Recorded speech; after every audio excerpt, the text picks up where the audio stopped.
विधान परिषद निवडणुकीमध्ये ज्या आमदारांनी क्रॉस वोटिंग केलंय त्याचा प्रस्ताव प्रदेशाध्यक्षांनी हायकमांडकडे पाठवलाय।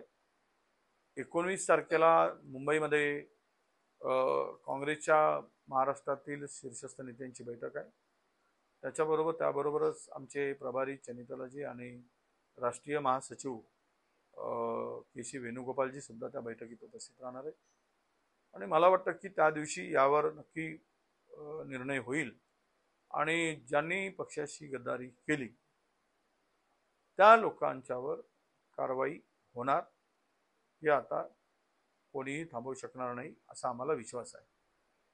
12 तास जरी उलटून गेले असले तरी यावर कारवाई करायचा प्रस्ताव आम्ही एकमताने महाराष्ट्रातील नेत्यांनी तो आमच्या श्रेष्ठीकडे पाठवलाय आणि ही जी कीड आहे, ही जी बेईमानी आहे, पक्षात राहून गद्दारी करण्याचे जे काही मंडळी आहे त्यांना धडा शिकवणं आणि पक्ष स्वच्छ करणं हे आता अनिवार्य आहे आणि ती कारवाई नक्की होईल यामध्ये कुठेही दुमत नाही।